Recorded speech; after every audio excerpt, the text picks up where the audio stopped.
Hello students, आज हम लोग स्टार्ट करेंगे फिजिकल केमिस्ट्री का पहला लेक्चर सॉल्यूशन।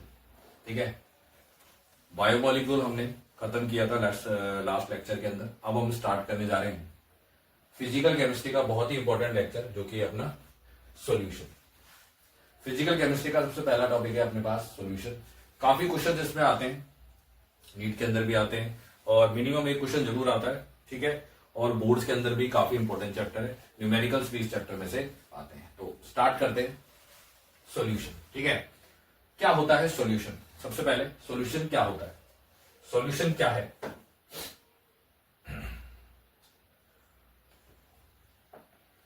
सॉल्यूशन होता है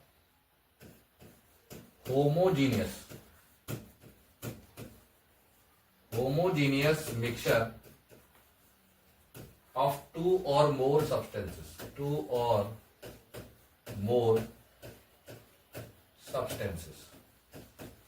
अगर मैं दो या दो से ज्यादा सब्सटेंसेस को मिला दूं और होमोजीनियसली मिला दूं दो या दो से ज्यादा सब्सटेंसेस को, तो क्या बनता है? सॉल्यूशन। तो homogeneous mixture of two or more substances is called as solution. तो homogeneous mixture of two or more substances is called as a solution. ठीक है, अब ये होमोजेनियस मिक्सचर का मतलब क्या है? होमोजेनियस मिक्सचर क्या होता है?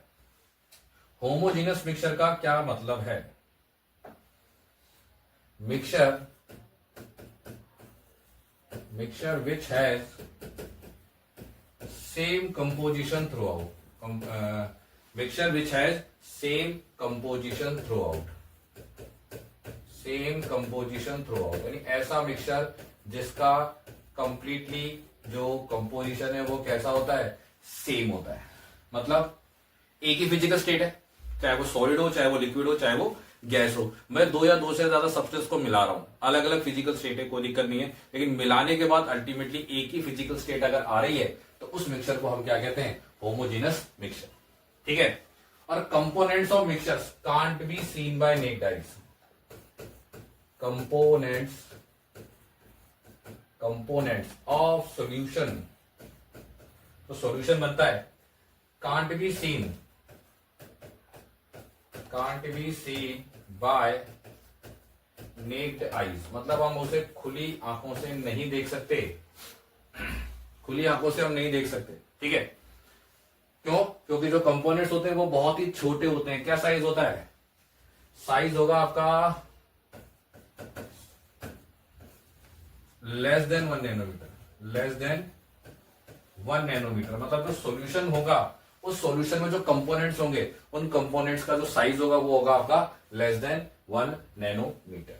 तो क्या होता है solution? Solution is a homogeneous mixture of two or more substances, इसको हम सॉल्यूशन कहते हैं। और जो मिक्सचर जिसका कंपोजिशन थ्रू आउट कैसा होता है? सेम होता है, उसे हम बोलते हैं होमोजेनस मिक्सचर। ठीक है, और components can't be seen by naked eyes, और जो पार्टिकल्स होते हैं उनका साइज होता है लेस देन 1 नैनोमीटर। ठीक है, ये थोड़ा सा अपना इंट्रोडक्शन वाला पार्ट। नेक्स्ट चलते हैं टाइप्स ऑफ सॉल्यूशन। सॉल्यूशन के टाइप्स की बात कर लेते हैं, और सबसे पहला टाइप इसके अंदर आ रहा है on the basis of number of components. यानी जब हम सॉल्यूशन बना रहे हैं तो उसमें कितने कंपोनेंट्स हैं, ठीक है, उस बेसिस पर। ठीक है, तो तीन टाइप के सॉल्यूशन इसमें हम पढ़ सकते हैं कंपोनेंट्स के नंबर के बेसिस पर। पहला पढ़ सकते हैं कौन सा? Binary solution. पहला कंपोनेंट हम पढ़ सकते हैं बाइनरी सॉल्यूशन। दूसरा हम पढ़ सकते हैं कौन सा? Ternary solution. और तीसरा हम पढ़ सकते हैं कौन सा? Quaternary solution. तीन टाइप के सॉल्यूशन यहां हम डिस्कस कर सकते हैं। पहला बाइनरी, दूसरा आपका टर्नरी, और तीसरा आपका क्वाटरनरी। ठीक है, अगर आपके पास बाइनरी सॉल्यूशन है तो बाइनरी सॉल्यूशन में कितने कंपोनेंट होंगे? इस सॉल्यूशन में होंगे आपके पास 2 components.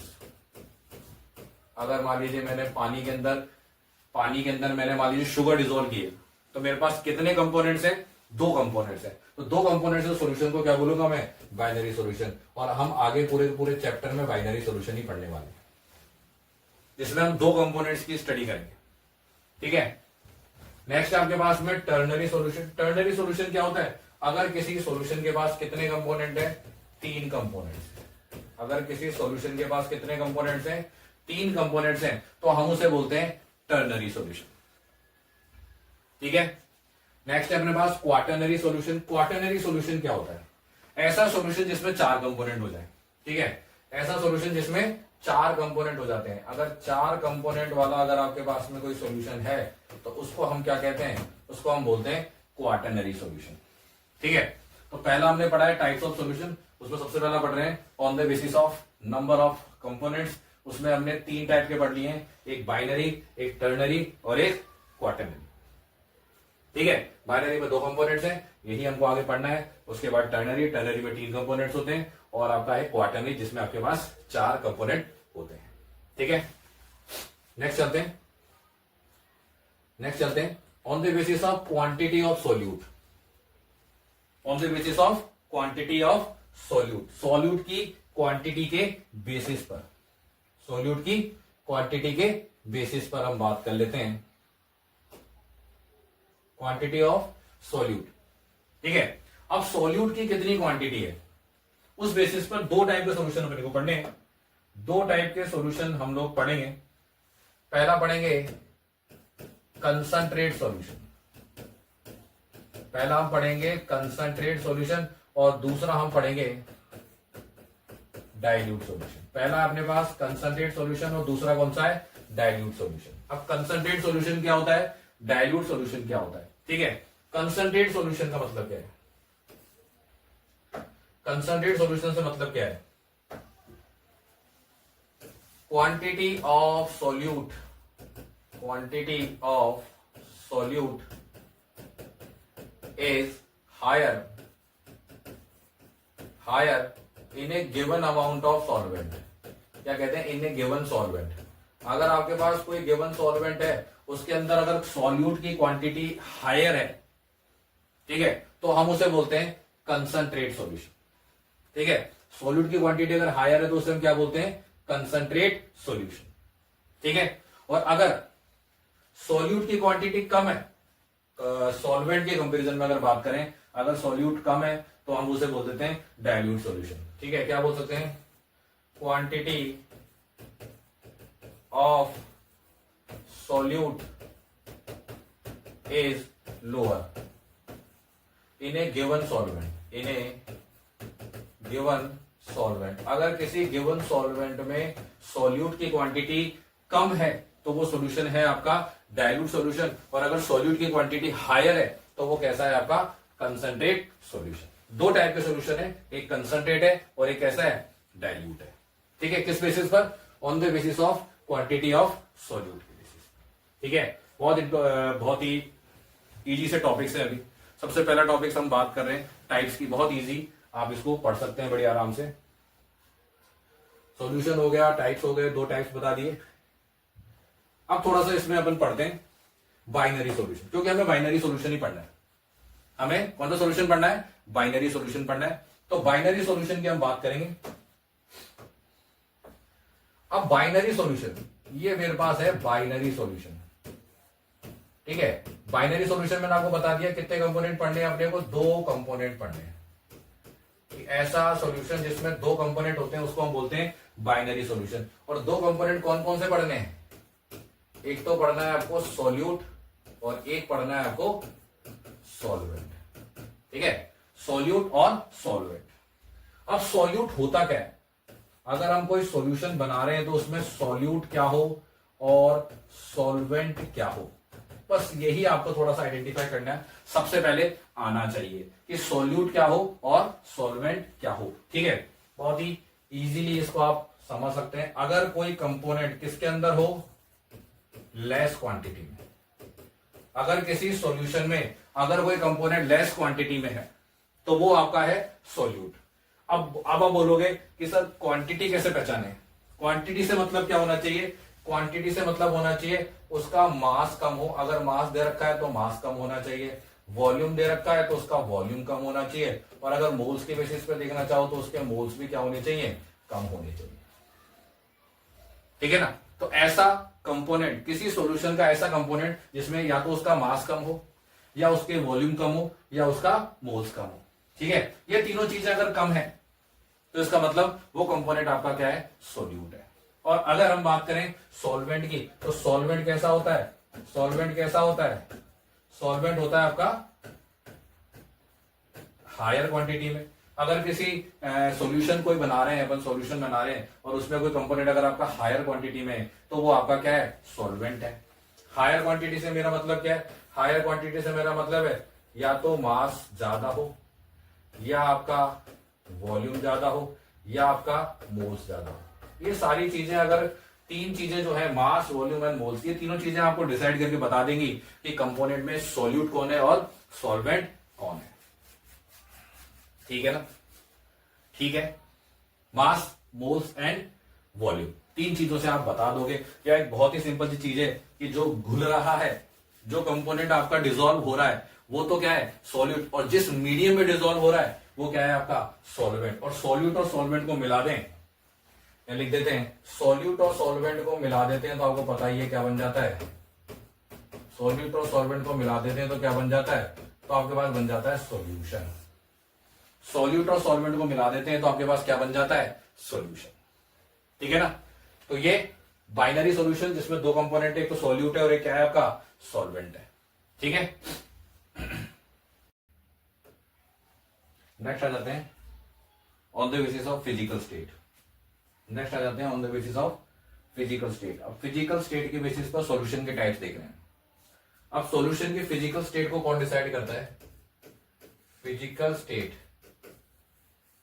Of solution, physical state of solution is decided by solvent, decided by solvent. मतलब सॉल्यूशन की फिजिकल स्टेट को डिसाइड करता कौन है, सॉल्वेंट डिसाइड करता है। सॉल्वेंट जिस फिजिकल स्टेट में होगा सॉल्यूशन की फिजिकल स्टेट भी वैसी रहेगी। ठीक है ना, देख लीजिए तीन टाइप के सॉल्यूशन डिस्कस कर रखे हैं इस बेसिस पर। एक है गैस सॉल्यूशन है अपना सबसे पहले, दूसरा अपना लिक्विड सॉल्यूशन और तीसरा अपना सॉलिड सॉल्यूशन। तीन टाइप के सॉल्यूशन यहां डिस्कस कर रखे हैं हम लोगों ने। सबसे पहले बात कर रहे हैं गैस सॉल्यूशन की। देखो नाम से पता लग रहा है गैस सॉल्यूशन। गैस सॉल्यूशन का मतलब क्या है कि सॉल्वेंट तो गैस होने वाला है, सॉल्वेंट तो आपका गैस होने वाला है, और सॉल्यूट क्या हो सकता है, गैस भी हो सकता है, लिक्विड भी हो सकता है और सॉलिड भी हो सकता है। ठीक है, तो गैस इन गैस का एग्जांपल ये रहा, एयर या mixture of O2 and N2। Liquid in gas का example chloroform plus N2। Solid in gas का example camphor plus N2। Camphor N2 में आपका डिसॉल्व है। ठीक है, N2 या सॉल्वेंट है। नेक्स्ट है लिक्विड सॉल्यूशन। देखो सॉल्वेंट लिक्विड ही है, सॉल्यूट गैस, लिक्विड सॉलिड कुछ भी हो सकता है। गैस इन लिक्विड का example O2 in water, liquid in liquid का एग्जांपल इथेनॉल प्लस वाटर। ठीक है, और सॉलिड इन लिक्विड का एग्जांपल ग्लूकोज इन वाटर या सॉल्ट इन वाटर या शुगर इन वाटर, कुछ भी हो सकता है। सॉलिड सॉल्यूशन की बात करते हैं। नेक्स्ट है आपका सॉलिड सॉल्यूशन में देखो सॉल्वेंट आपका सॉलिड ही है, सॉल्यूट आपका गैस भी हो सकता है, लिक्विड भी हो सकता है, या फिर आपका सॉलिड भी हो सकता है। गैस इन सॉलिड का example palladium H2 gas, palladium metal पर H2 गैस आके इकट्ठी हो जाती है। लिक्विड इन सॉलिड का एग्जांपल सोडियम अमलगम, बहुत ही इंपॉर्टेंट, बहुत ही इंपॉर्टेंट एग्जांपल। ठीक है, यहां पर आपसे एक चीज पूछी जा सकती है कि सोडियम अमलगम में सॉल्यूट और सॉल्वेंट आइडेंटिफाई कीजिए। तो सोडियम तो आपका क्या है, यहां पे आपका जो सॉलिड सॉल्यूशन है, तो सोडियम तो आपका क्या है यहां पर सॉल्वेंट, और मरकरी क्या है आपका यहां पर, मरकरी क्या है आपका यहां पर सॉल्यूट। ठीक है, ये पूछा जा सकता है, तो अच्छा एग्जांपल है। अमलगम क्या होता है, अमलगम होता है आपका alloy of mercury, alloy of mercury, यानी मरकरी जो आपकी अलॉय बनाती है उसको हम क्या बोलते हैं, अमलगम बोलते हैं। और लगभग हर मेटल के साथ अमलगम बनाती है। ठीक है, कुछ एक मेटल को छोड़ देते हैं, जैसे आप आयरन को छोड़ दो आप, ठीक है, एक प्लेटिनम को छोड़ दो, गोल्ड है, ठीक है, इन सबको। इसलिए जो पारा होता है या कहते हैं जो मरकरी होता है, इसको हम आयरन के कंटेनर में रखते हैं। ठीक है ना, और लास्ट है आपका सॉलिड इन सॉलिड, जो कि आपका क्या होते हैं, alloys copper dissolve in gold, या आपने पढ़ा होगा बहुत सारे एग्जांपल्स आपने और पढ़े होंगे, ब्रास पढ़ा होगा, ब्रास पढ़ा होगा, एक आपने ब्रॉन्ज पढ़ा होगा। ये सब किसके एग्जांपल हैं, सॉलिड इन सॉलिड सॉल्यूशन के। ठीक है ना, तो सॉलिड इन सॉलिड सॉल्यूशन के ये एग्जांपल्स हो गए। तो ये आपको मैंने तीन टाइप है। सबसे पहले सॉल्यूशन डिस्कस किया, क्या होता है, होमोजेनियस मिक्सचर होता है, टू और मोर सब्सटेंसेस का सॉल्यूशन बोलते हैं। सेम कंपोजिशन होना चाहिए, हम सीन नहीं कर सकते नेट डाई से, और पार्टिकल का साइज 1 नैनोमीटर से कम होता है। नेक्स्ट हमने डिस्कस किया कंपोनेंट्स के बेसिस पर टाइप्स देखे, binary, ternary and quaternary, 2 component है, 3 कंपोनेंट है या फिर 4 कंपोनेंट है। हमारे सिलेबस में सिर्फ बाइनरी है। नेक्स्ट हमने देखा 2 टाइप के सॉल्यूशन देखे क्वांटिटी और सॉल्यूट के बेसिस पर। एक तो कंसंट्रेट, कंसंट्रेट क्या है, जिसमें सॉल्यूट की क्वांटिटी हायर है, और दूसरा है डाइल्यूट, जिसमें सॉल्यूट की क्वांटिटी कैसी है, लोअर है, डाइल्यूट सॉल्यूशन है। ठीक है, नेक्स्ट हमने डिस्कस किया बाइनरी सॉल्यूशन। हमारे सिलेबस में तो बाइनरी सॉल्यूशन क्या होता है डिस्कस किया। 2 कंपोनेंट है, सॉल्यूट है, एक सॉल्वेंट है। सॉल्यूट कैसे पहचाना, लेस क्वांटिटी होनी चाहिए, मास, वॉल्यूम और मोल्स कम होनी चाहिए, और सॉल्वेंट हायर क्वांटिटी में मास, वॉल्यूम या मोल्स कैसे होने चाहिए, हाई होने चाहिए। सॉल्यूट और सॉल्वेंट को मिलाओगे तो सॉल्यूशन बन जाएगा। एग्जांपल मैंने आपको एक देके यहां बता दिया। ठीक है, नेक्स्ट हमने डिस्कस किया फिजिकल स्टेट के बेसिस पर solid, liquid and gas solution, 3 type के सॉल्यूशन हमने यहां पर डिस्कस किए। तो यहां पर सॉल्यूशन क्या होता है और सॉल्यूशन के क्या टाइप्स होते हैं ये डिस्कस कर लिया हम लोगों ने। ठीक है, नेक्स्ट चलते हैं कंसंट्रेशन टर्म्स, जहां से मेन चैप्टर आपका स्टार्ट होता है। कंसंट्रेशन टर्म्स, कौन कौन सी कंसंट्रेशन टर्म्स आपके सिलेबस। सबसे पहले बात कर लेते हैं कंसंट्रेट क्या होती है, कंसंट्रेशन क्या होती है, सॉरी। ठीक है, कंसंट्रेशन क्या होता है, क्या होता है कंसंट्रेशन।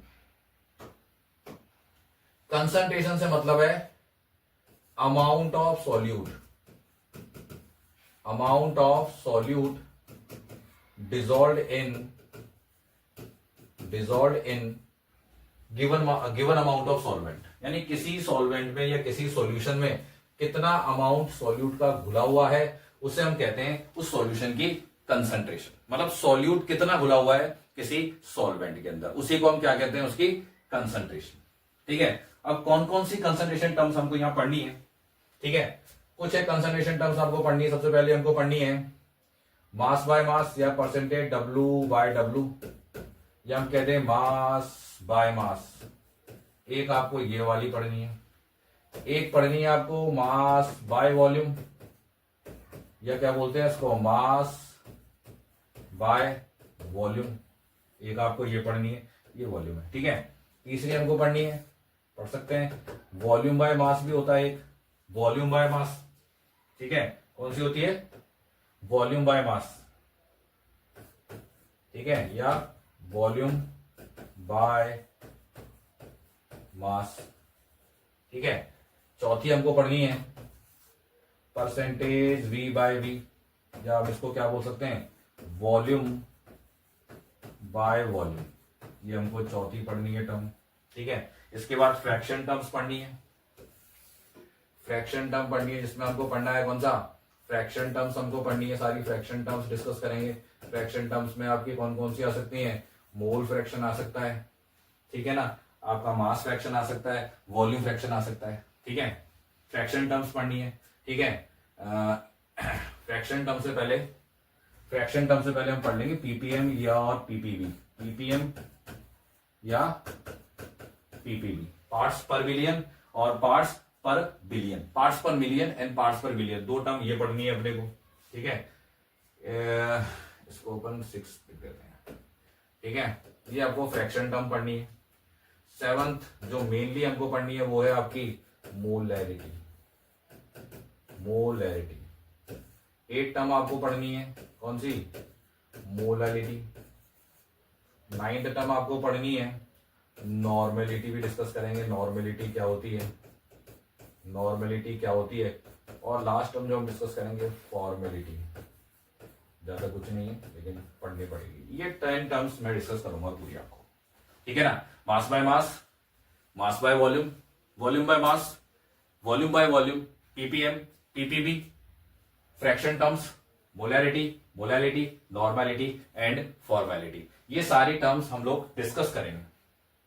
ठीक है ना, सबसे पहले आ जाते हैं कौन सी टर्म पे, परसेंटेज डब्ल्यू बाय डब्ल्यू, या कहते हैं मास बाय मास। ठीक है, पहले डिस्कस करते हैं। ठीक है, पहले डिस्कस करते हैं मास बाय मास। ठीक है, सबसे पहले टर्म डिस्कस कर रहे हैं मास बाय मास। ठीक है, सबसे पहली टर्म है अपने पास में परसेंटेज डब्ल्यू बाय डब्ल्यू, या लिख दें mass by mass, mass mass percentage, या सिर्फ मास परसेंटेज ही लिख दें।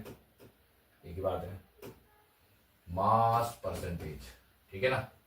ये टर्म डिस्कस कर रहे हैं अपन, पहली टर्म मास परसेंटेज या परसेंटेज डब्ल्यू बाय डब्ल्यू, ठीक है। क्या मतलब है इसका, ठीक है, क्या मतलब है परसेंटेज। नॉर्मली छोटी क्लासेस में आप पढ़ के आए परसेंटेज कैसे फाइंड करते हैं, ठीक है। मान लीजिए मेरे पास एक कंटेनर है, दो कंपोनेंट है इसके अंदर, एक ए है और एक क्या है, बी है। एक ए है और एक क्या है मेरे पास में, बी है। जब थोड़ा ध्यान से समझना, एक ए है और एक क्या है मेरे पास में, बी, ठीक है। मैं यहां पर ए को तो क्या मानता हूं, ए को मानता हूं मैं सॉल्यूट, और बी को क्या मान रहा हूं यहां पर मैं, सॉल्वेंट। मतलब मैंने एक सॉल्वेंट में कोई कंपोनेंट ए, सॉल्वेंट बी में मैंने कोई कंपोनेंट ए डिसॉल्व किया हुआ है। तो अगर मैं मास परसेंटेज फाइंड करूं ए की, मास परसेंटेज ऑफ ए, तो बताइए क्या होगी, कैसे फाइंड करेंगे। ए का mass upon total mass into 100, ऐसे ही फाइंड करेंगे। मैं क्या लिखूंगा, mass of A upon total mass. Total mass कैसे निकालूंगा, ए और बी को जोड़ दूंगा इंटू 100, ऐसे तो फाइंड करूंगा, ऐसे तो फाइंड करूंगा। मास परसेंटेज ए का कैसे निकालूंगा, ए का mass upon total mass into 100। इसी तरीके से अगर मैं मास परसेंटेज फाइंड करूं बी का, मास परसेंटेज बी का फाइंड करूं तो क्या होगा, तो क्या होगा, mass of B upon total mass into 100। Total mass कैसे निकलेगा, वही ए और बी को जोड़ दूंगा। सीधा सा मास परसेंटेज का मतलब क्या है कि मुझे जिस कंपोनेंट का मास निकालना है उसके मास में मैं डिवाइड कर दूंगा टोटल मास का, और किसका मल्टीप्लाई कर दूंगा 100 में, ठीक है ना। या मास आप नॉर्मली किस में ले लेना, ग्राम में ले लेना। एक किलोग्राम में तो लेंगे नहीं, बड़ी यूनिट होगी किलोग्राम, तो किसमें ले लेंगे, ग्राम में ले लेना। तो ए का mass upon total mass into 100, B का mass upon total mass into 100। इस तरीके से हम क्या निकाल सकते हैं, मास परसेंटेज यहां पर हम फाइंड कर सकते हैं। जैसे फॉर एग्जांपल मैं आपसे पूछूं, मेरे पास 10% W बाय W मान लीजिए NaOH सॉल्यूशन है। बताइए क्या मतलब है इसका, क्या मतलब है इसका, ठीक है। भाई जनरली वैसे कंसंट्रेशन टर्म की बात करते हैं तो सोल्यूट की ही बात करते हैं, क्योंकि कंसंट्रेशन को डिसाइड करता कौन है, आपका सोल्यूट डिसाइड करता है कि कंसंट्रेशन क्या है, उसको डिसाइड कौन करता है, सोल्यूट डिसाइड करता है, ठीक है। तो 10% W by W NaOH solution है, क्या मतलब है इसका, इसका मतलब यह है कि मेरे पास 10 ग्राम NaOH है, और वो 10 ग्राम NaOH मेरे पास डिसॉल्व है किसके अंदर, 100 ग्राम सॉल्यूशन में। 10 ग्राम NaOH मेरे पास किसमें डिसॉल्व है, 100 ग्राम सॉल्यूशन में। यही तो मतलब है भाई, सॉल्यूशन अगर मैं 100 ग्राम का ले रहा हूं तो उसमें 10 ग्राम क्या है, NaOH है, ठीक है ना। या टोटल मास का मतलब सॉल्यूशन ही तो है, या टोटल मास का मतलब सॉल्यूशन का मास ही तो है, ठीक है ना। तो 10% W by W NaOH solution का मतलब क्या आ रहा है कि 10 ग्राम NaOH घुला हुआ है किसके अंदर, 100 ग्राम सॉल्यूशन में। मतलब सॉल्यूट का मास कितना आ गया, 10 ग्राम, सॉल्यूशन का मास कितना आ गया, 100 ग्राम, और सॉल्वेंट का मास कितना आ जाएगा, 100 माइनस 10 कितना आ जाएगा, 90 ग्राम, ठीक है। इसी तरह से एक एग्जांपल अगर और उठाए अपन, एक एग्जांपल अगर और लेते हैं, मैं आपसे बोलूं 20% W by W NaCl solution, 20% W by W NaCl solution, क्या मतलब है इसका, कैसे बनाया हुआ है सॉल्यूशन को। इसका मतलब क्या है कि 20 ग्राम NaCl is dissolved in 100 gram solution. यही तो मतलब है कि अगर मेरे पास 100 ग्राम का सॉल्यूशन है तो उसमें 20 ग्राम क्या है, NaCl। तो पहली टर्म मास बाय मास, बहुत इजी सी टर्म्स है। अगर आपके पास 100 ग्राम का सॉल्यूशन है तो उसमें कितना पार्ट किस कंपोनेंट का, या कितना मास किसी कंपोनेंट का डिसॉल्व है, ये आपकी होती है मास परसेंटेज, ठीक है ना। ऐसे अगर मुझे ए की मास परसेंटेज निकालनी है तो ए का mass upon total mass into 100, अगर मुझे बी की मास परसेंटेज निकालनी है तो बी का mass upon total mass into 100। मतलब 100 ग्राम का सॉल्यूशन लेना है, उसमें कितना मास किसी कंपोनेंट का डिसॉल्व है, यही तो है। देखो ना, मैंने NaOH सॉल्यूशन बताया तो मैंने सोल्यूट से डिसाइड किया, आप सॉल्वेंट से डिसाइड कर सकते हैं, ठीक है ना। NaCl 100 ग्राम का सॉल्यूशन है, उसमें 20 ग्राम आपका क्या है, NaCl, ठीक है। तो ये पहला मैंने बताया मास परसेंटेज या परसेंटेज W बाय W, ठीक है, नेक्स्ट चलते हैं, एक क्वेश्चन ले लेते हैं। देखो ये क्वेश्चन ले लेते हैं, 18 gram glucose dissolve in 72 gram of water, find mass percentage W/W। ठीक है, अब किसकी पूछी है? अगर आपको बाय डिफॉल्ट पूछे तो पूछेगा सोल्यूट की ही, ध्यान रखना, जैसे मैंने अभी आपको बताया, पूछेगा आपको सोल्यूट की ही बात। ठीक है ना, सोल्यूट की ही पूछ रहा है, मास परसेंटेज किसकी पूछ रहा है? सोल्यूट की ही पूछ रहा है। तो पूछ रहा है 18 gram glucose dissolve in 72 gram of water, find mass percentage. बहुत इजीली आप इसको कर सकते हैं, बताओ क्या आने वाला है। ठीक है ना, तो अगर मैं मास परसेंटेज निकालूं, परसेंटेज W/W किसकी आ रही है? ग्लूकोज की। W/W निकालूं तो क्या आएगा बताओ? 18 ग्राम है तो मास तो कितना है सोल्यूट का? 18 अपॉन टोटल मास कितना हो जाएगा? 72 प्लस 18 इंटू 100 कितना हो जाएगा? 18 अपॉन 90 इंटू 100, 18 चला गया 5 टाइम्स, कितना हो गया? 20%। तो इसका आंसर क्या आने वाला है? 20%। क्या आंसर आने वाला है? 20%। ठीक है, क्लियर आ रही बात? क्लियर आ रही है? ठीक है, तो इस तरीके से आप फाइंड कर सकते हैं। ठीक है, समझ में आ रही बात? क्या समझाना चाहे मैंने? ये टर्म क्लियर होगी, बाकी सारे टर्म्स क्लियर हो जाएंगे, बड़ा इजी फॉर्मूला लगेगा। ठीक है, नेक्स्ट चलते हैं, ये क्वेश्चन हो गया। नेक्स्ट आ जाते हैं अपन दूसरी टर्म पे आ जाते हैं। कौन सी दूसरी टर्म आपकी? Percentage W/V। दूसरी टर्म क्या आती है आपकी? परसेंटेज W/V या मास बाय वॉल्यूम। ठीक है, मास बाय वॉल्यूम पर आ जाते हैं। नेक्स्ट टर्म है आपकी मास बाय वॉल्यूम। ठीक है, देखिए जरा दूसरी टर्म देख रहे हैं, दूसरी कंसंट्रेशन टर्म है मास बाय वॉल्यूम। ठीक है, या परसेंटेज W/V। इस टर्म की डिस्कस कर रहे हैं। देखो नाम से पता लग रहा है, सब चीजें आपको नाम से क्लियर हो जाएंगी क्या कहना चाह रहा है मास बाय वॉल्यूम। ठीक है, वही सेम चीज मैं आपको लेके चलता हूं, वही सेम चीज देख लो। ये मेरे पास वही एक कंटेनर है, सेम चीज है बिल्कुल, दिमाग लगाना बस थोड़ा सा। A प्लस बी, ए मैंने मान लिया है आपका वही सेम सॉल्यूट मान लिया है, और बी मैंने मान लिया है आपका, मान लीजिए सॉल्वेंट मान लिया। ठीक है, ए और बी दो कंपोनेंट में लेके चल रहा हूं।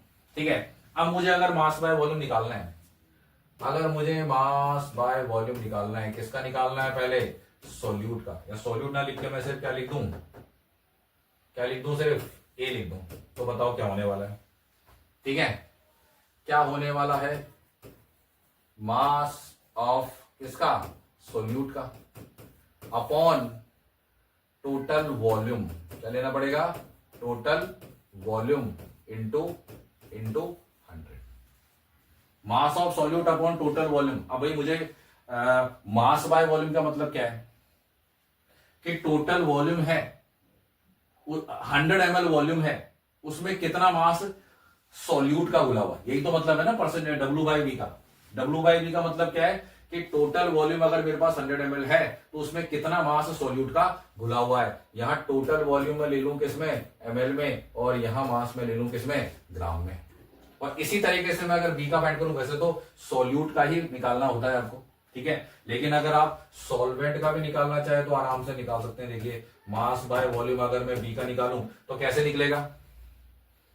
निकलेगा? मास ऑफ सॉल्वेंट, या कह दूं मास of be in gram upon total volume, total volume किसमें ले लूं? ml में इंटू 100। निकाल सकते हैं आराम से, आप देख लो। वैसे तो सॉल्यूट का निकालना होता है, यानी अगर आपके पास 100 ml का सॉल्यूशन है तो उसमें कितना ग्राम आपका कोई कंपोनेंट घुला हुआ है, या कितना ग्राम आपका, अगर बात करूं तो सॉल्यूट घुला हुआ है, या कितना ग्राम आपका सॉल्वेंट घुला हुआ है, किसमें? 100 ml सॉल्यूशन। ठीक है ना, जैसे फॉर एग्जांपल अगर अपन यहां उठाएं,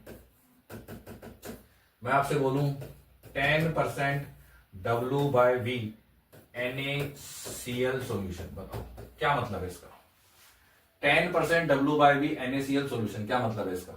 ठीक है, यानी मेरे पास में अगर 10 ग्राम NaCl है किसके अंदर? किसके अंदर 100 ml सॉल्यूशन के अंदर। यानी मेरे पास अगर 100 ml का सॉल्यूशन है तो उसमें 10 ग्राम क्या है, NaCl घुला हुआ है। देख लो, अगर 100 ml का सॉल्यूशन है तो उसमें 10 ग्राम क्या है, NaCl। मुझे क्या पता लग रहा है, सॉल्यूट का मास कितना है 10 ग्राम, सॉल्यूशन का वॉल्यूम कितना है 100 ml। ठीक है ना, क्लियर है बात। ये होती है मास बाय वॉल्यूम परसेंटेज। ठीक है ना, नेक्स्ट आ जाते हैं, एक क्वेश्चन भी है वॉल्यूम बाय वॉल्यूम का। आ गया क्वेश्चन, एक क्वेश्चन भी है, एक क्वेश्चन और देखते हैं, डिस्कस करते हैं अपन इसका, एक क्वेश्चन डिस्कस करते हैं इसका। ठीक है, ये क्वेश्चन है आपका, क्या कह रहा है कि मान लीजिए आपके पास 10 gram glucose is dissolved in 200 ml solution, dissolved in 200 ml solution, find W by V percentage। W by V percentage आपको फाइंड करनी है। 10 ग्राम ग्लूकोज घुला हुआ है किसके अंदर, 200 ml सॉल्यूशन के अंदर। क्या करेंगे अपन, ठीक है, कैसे निकालेंगे W by V परसेंटेज, कैसे निकालेंगे। सोल्यूट का मास कितना दे रखा है 10, सोल्यूट का मास कितना दे रखा है 10, सॉल्यूशन का टोटल वॉल्यूम कितना दे रखा है 200 इंटू 100। ठीक है, ये वाला पार्ट कैंसिल, 2 टाइम्स से ये क्या होगा 5 टाइम्स, कितना आ जाएगा आपके पास 5%। बात हो रही है क्लियर, बात हो रही है क्लियर। तो इस तरीके से आप 10 ग्राम ग्लूकोज डिजॉल्व है 200 ml सॉल्यूशन में, आप क्या फाइंड कर सकते हैं। ठीक है, ये देखो फॉर्मूला, ठीक है ना। मुझे सॉल्यूट का पूछा था, सॉल्यूट का मास अपॉन टोटल वॉल्यूम किसका लिया है मैंने, इनटू आपका 100। ठीक है, इस तरीके से आप क्या कर सकते हैं, फाइंड कर सकते हैं। ठीक है ना, नेक्स्ट चलते हैं तीसरी टर्म पे।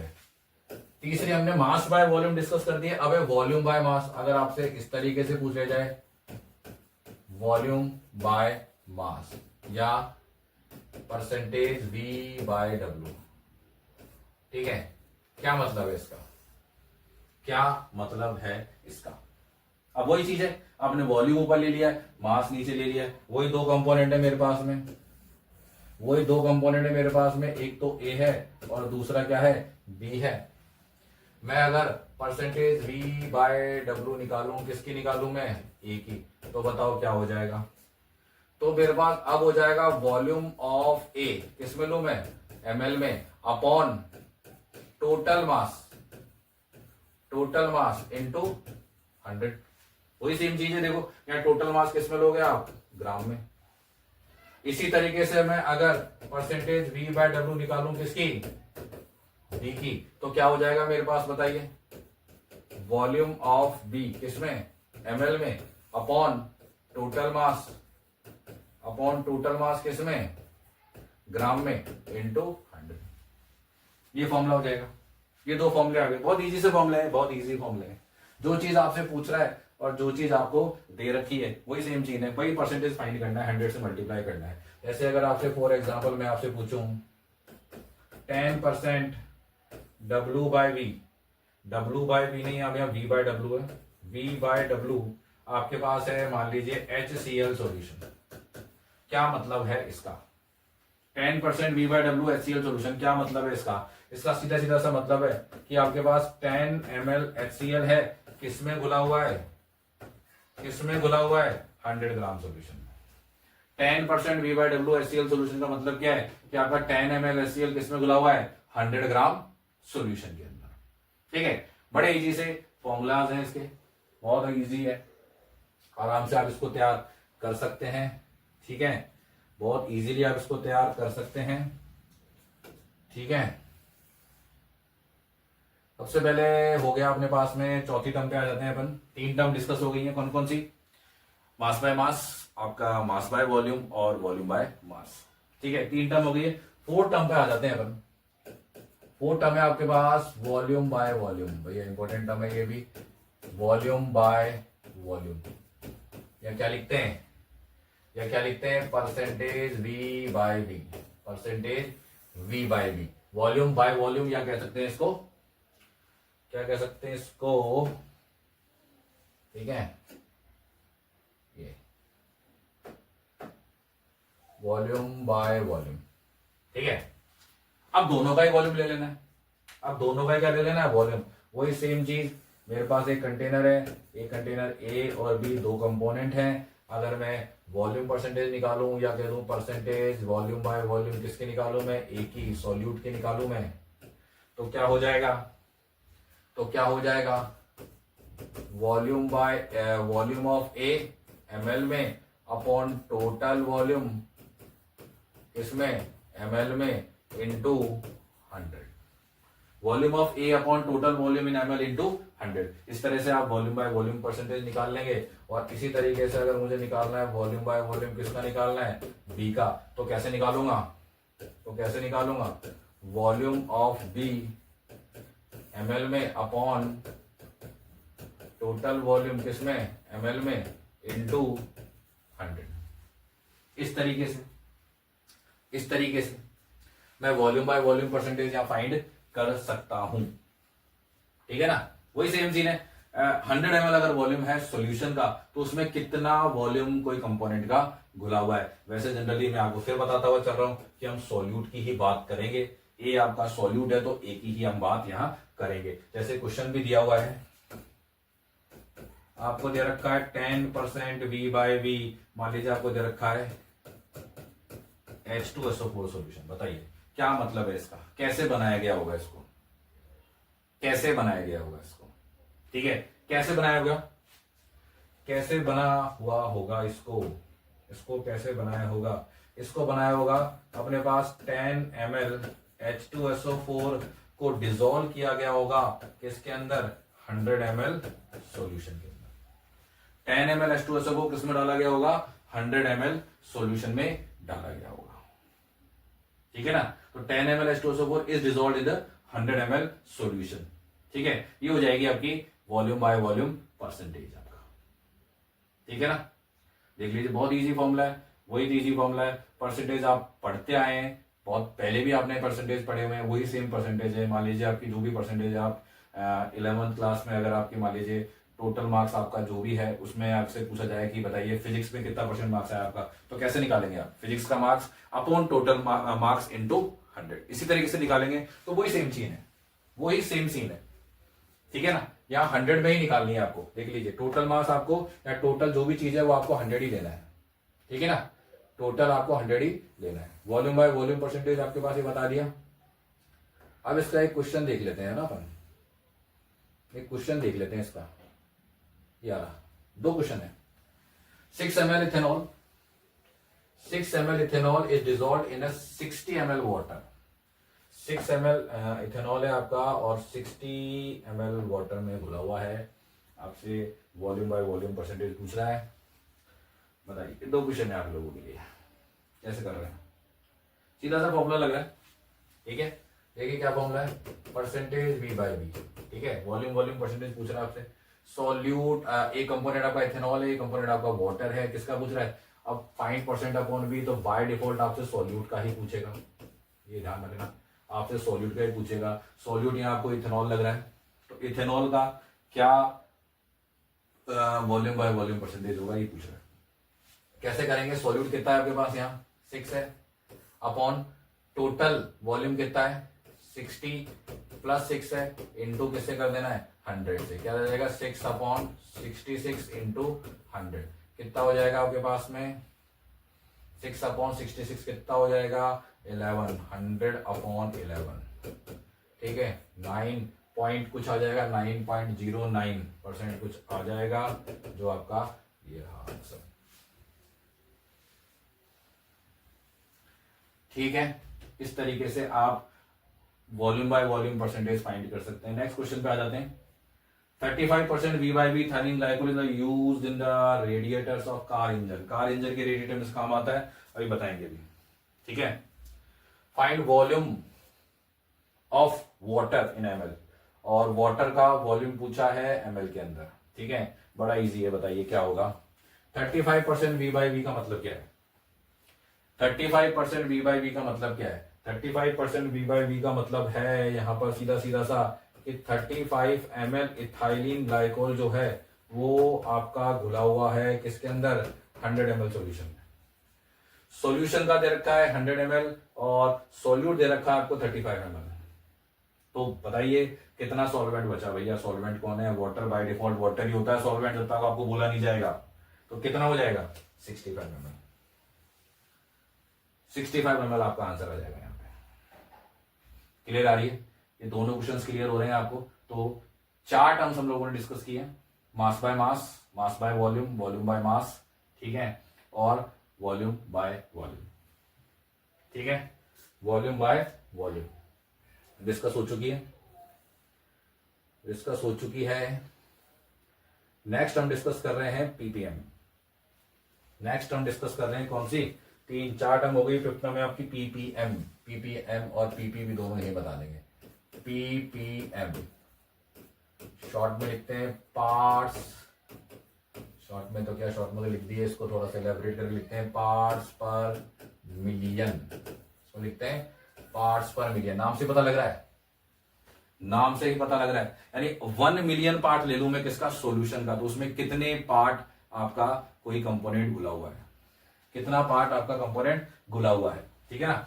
ठीक है, होता क्या है, how many part of solute, अगर मैं सॉल्यूट के बेसिस पर देखूं, how many part of solute dissolved in 10 to power 6। 10 to power 6 का मतलब हो गया 1 million. 10 to power 6 parts of solution, यानी मैं अगर सॉल्यूशन का 10 to power 6 पार्ट ले लूं तो उसमें कितने पार्ट का सॉल्यूट घुला हुआ है, वो आपकी क्या होती है? पीपीएम होती है, ठीक है, पीपीएम होती है। अब पीपीएम 2 टर्म में हम पढ़ सकते हैं, ppm in term of mass. अगर ppm in term of mass देखूंगा तो कैसे निकाल सकता हूं बताओ? सॉल्यूट में के बेसिस पर निकाल सकता हूं, तो कैसे निकालूंगा बताइए? मास ऑफ सॉल्यूट ग्राम में ले लेता हूं, अपॉन मास ऑफ सॉल्यूशन, इसका भी मैं ग्राम में ले लेता हूं, इनटू, अब 100 नहीं लूंगा मैं, कितना लूंगा? 1 मिलियन पार्ट, मतलब 10 to power 6। क्या लूंगा? 10 to power 6। ये मास के टर्म में हो जाएगा। और अगर मैं पीपीएम को निकालूं वॉल्यूम के टर्म में, ppm in term of volume, ppm अगर मैं किस में निकालूं? वॉल्यूम के टर्म में निकालूंगा तो क्या हो जाएगा? क्या हो जाएगा? Volume of solute in ml upon volume of solution in ml into 10 to power 6। 10 to power 6 मतलब, कहने का मतलब वही है कि अगर 1 मिलियन पार्ट आप ले रहे हो किसका? सॉल्यूशन का। 1 मिलियन पार्ट ले रहे हो किसका? सॉल्यूशन का, तो उसमें कितना पार्ट आपका सॉल्यूट या कोई कंपोनेंट घुला हुआ है। जनरली हम कंसंट्रेशन सॉल्यूट के बेसिस पर ही देखते हैं, तो हमने सॉल्यूट के बेसिस पर यहां लिखी है, ठीक है ना? सॉल्यूट के बेसिस पर ही हमने लिखी है। ये आपकी होती है पीपीएम, इसको बोलते हैं पार्ट्स पर मिलियन, ठीक है, पार्ट्स पर मिलियन। यूज कहां करते हैं? जब आपके पास सॉल्वेंट या कहते हैं आपके पास सॉल्यूट जो होता है बहुत ही कम अमाउंट में हो। देखो यहां से पता लग रहा है ना, यानी आपने 1 मिलियन पार्ट लिया हुआ है सॉल्यूट का, सॉल्यूशन का, उसमें कितना पार्ट सॉल्यूट घुला हुआ है। यानी जब आपके पास सॉल्वेंट बहुत सारा हो या सॉल्यूशन के रेस्पेक्ट में अगर देखें तो सॉल्यूट बहुत ही कम क्वांटिटी में हो, यानी कह दें और एक बहुत ही सीधी टर्म में बात करें तो सॉल्यूशन अगर बहुत ही ज्यादा डाइल्यूट हो, सॉल्यूशन बहुत ही ज्यादा डाइल्यूट हो, तब इस टर्म का हम यूज यहां पर करते हैं, ठीक है। ये होती है आपकी पीपीएम, ठीक है। नेक्स्ट होती है आपकी पीपीएम के बाद आ रही है आपकी पीपीबी। पीपीबी भी बता देता हूं, पार्ट्स पर बिलियन, पार्ट्स पर बिलियन, पार्ट्स पर बिलियन शॉर्ट में लिखते हैं पीपीबी, ठीक है। अब पार्ट्स पर बिलियन क्या होता है? सेम चीज है उसी की जैसी बिल्कुल। How many part, how many part of solute is dissolved in 10 to power 9 parts of solution। यानी अगर सॉल्यूशन का 10 to power 9 पार्ट्स है तो उसमें कितना पार्ट आपका कोई सॉल्यूट का घुला हुआ है, उसको हम बोलते हैं पार्ट्स पर बिलियन, ठीक है। अगर इसको भी हम दो ही चीजों में देख सकते हैं, पीपीबी इन टर्म ऑफ मास, या हम बोलते हैं PPB in term of volume. दो चीजों में इसको भी डिस्कस कर सकते हैं। ठीक है, कैसे फाइंड करेंगे? Mass of solute in gram upon mass of solution in gram into 10⁹। ये तो हो जाएगी आपकी क्या, ये तो नाम हो जाएगी आपकी मास की टर्म में पीपीबी यानी पार्ट्स पर बिलियन, और अगर वॉल्यूम की टर्म में ले तो क्या हो जाएगी? Volume of solute in ML upon volume of solution in ML into 10⁹। तो ये हो जाता है आपका पार्ट्स पर बिलियन, ये हो जाता है आपका पार्ट्स पर बिलियन। ठीक है, ये पार्ट्स पर मिलियन था, ये आपका पार्ट्स पर बिलियन है। ठीक है, आगे चलते हैं, एक क्वेश्चन देख लेते हैं इसका, एक क्वेश्चन देख लेते हैं इसका। ठीक है, एक क्वेश्चन देख लेते हैं। 25 ग्राम SO2 is dissolved in a 50 gram solution. Find concentration in ppm. Find concentration in ppm. ठीक है, बाय डिफॉल्ट सॉल्यूट का ही पूछेगा। ठीक है ठीक है, क्या होगा? यानी आपको ppm निकालना है। ठीक है, सॉल्यूट का निकालना है। सॉल्यूट कौन है आपके पास? यहाँ SO2 गैस है। ठीक है, कैसे निकालेंगे? सॉल्यूट का मास कितना दे रखा है? 25। अब देखो दोनों के मास ही दे रखे हैं, तो ये पीपीएम आपकी किसके टर्म में पूछी है? मास की टर्म में पूछी है। ठीक है, तो 25 ग्राम अपॉन अपॉन सॉल्यूशन का दे रखा है, देखो मास यहाँ किसका दे रखा है? सॉल्यूशन का दे रखा है, तो अपॉन सॉल्यूशन का मास यानी कितना? 500 इंटू 10⁶। ये हो जाएगा, ये हो जाएगा, इसको आप थोड़ा काटेंगे, ये हो जाएगा 100, ये हो जाएगा 5। ठीक है, यहाँ 10⁻², यहाँ 10⁻6, तो कितना हो जाएगा? 10⁻4, यानी कि 5 इंटू 10⁻4 ppm। ये आपका आंसर आ जाएगा, ये आपका आंसर आ जाएगा। ठीक है क्या? ठीक है, तो आराम से आप कर सकते हैं। पीपीएम पीपीबी कुछ भी आपको पूछ ले, जितनी भी टर्म्स आपको बोली गई हैं। ठीक है, जितनी भी टर्म्स आपको यहाँ बोली गई हैं। ठीक है, इसमें से मैंने 1 2 3 4 5 ये 5 टर्म आपको डिस्कस करेंगे अभी। ठीक है, कौन कौन सी है, क्या क्या फॉर्मूलाज हैं, वो सब डिस्कस किए हैं अभी। पहली मास बाय मास परसेंटेज है ना, सॉल्यूट के बेसिस पर ही, मेन चीज आपको सॉल्यूट के बेसिस पर ही देखनी है, ध्यान रखना। तो ये फॉर्मूला ज्यादा इंपॉर्टेंट है। तो सॉल्यूट का मास परसेंटेज कैसे निकालेंगे? सॉल्यूट का मास अपॉन सॉल्यूशन का मतलब सॉल्यूशन का मास इनटू 100। ठीक है, ये आपको बता दिया। एक क्वेश्चन हो गया है यहाँ पे। ठीक है, ये आपको सारी टर्म्स डिस्कस कर दी गई हैं। पीपीएम हो गया, पीपीबी हो गया, एक क्वेश्चन हो गया। अब कुछ इंपॉर्टेंट पॉइंट्स हैं एनसीईआरटी के, जो मैं थोड़ा सा रीडिंग लगा देता हूँ, आप देखना इंपॉर्टेंट भी हैं। एनसीईआरटी के कुछ पॉइंट्स हैं, देखिए। 1 ppm of fluoride ions prevents tooth decay. ठीक है, यानी अगर आपके पास 1 ppm फ्लोराइड आयंस की कंसंट्रेशन अगर आपकी 1 ppm है, तो वो टूथ डिके को क्या करेगी? प्रिवेंट करेगी। जबकि 1.5 ppm हो जाएगी तो टूथ बिकम्स मोटल्ड। क्या मतलब होता है इसका? देखा होगा आपने, कई लोगों के दांत ऐसे अजीब से कुछ कलर के अंदर हो जाते हैं, अजीब चितकबरे कलर के हो जाते हैं। ठीक है, और इससे ज्यादा कंसंट्रेशन अगर आप लोगे 1.5 ppm से भी ज्यादा कंसंट्रेशन अगर हो जाएगी फ्लोराइड आयंस की, तो ये क्या हो जाएगी? It could be, it can be poisonous. जैसे सोडियम फ्लोराइड जो आपका होता है is used in the rat poison. अगर ज्यादा कंसंट्रेशन आप कर दोगे, बहुत ज्यादा अगर कंसंट्रेशन कर दोगे, मतलब 1.5 से भी कर दोगे ज्यादा, तो वो भैया पॉइजनस चीज हो जाएगी फिर आपको। ठीक है, दूसरा पॉइंट दे रखा है mass percentage commonly used in the industry. Industry में यूज आती है mass percentage. Commercially bleaching solution contains 3.62 mass percentage of sodium hypochloride in water. ठीक है ना, 3.65 मास परसेंटेज होती है सोडियम हाइपोक्लोराइड की वाटर में, कॉमर्शियली ब्लीचिंग सॉल्यूशन के अंदर। ठीक है, देखो तीसरा इंपॉर्टेंट पॉइंट आ रहा है। 35% VYB thionyl glycol solution is an antifreeze is used in the cars for the cooling the engine at।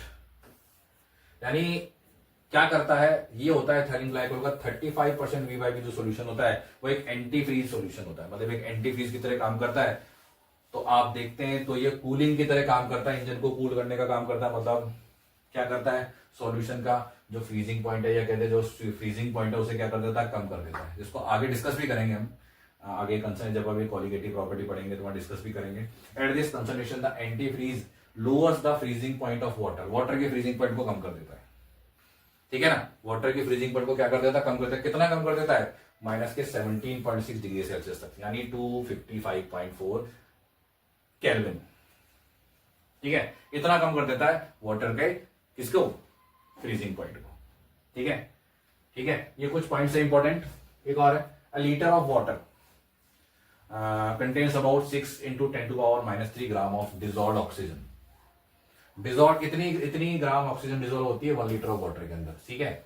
Such a small concentration is also expressed as 5.8 gram per 106 gram of C water, यानी लगभग 5.8 ppm, यानी इतनी small amount के अंदर है। और मैंने आपको चीज बताई भी थी कि अगर किसी सॉल्यूशन में सॉल्यूट बहुत ही कम अमाउंट के अंदर है तो हम पीपीपी या पीपीएम या पीपीबी कंसंट्रेशन टर्म का हम यूज करते हैं, ठीक है।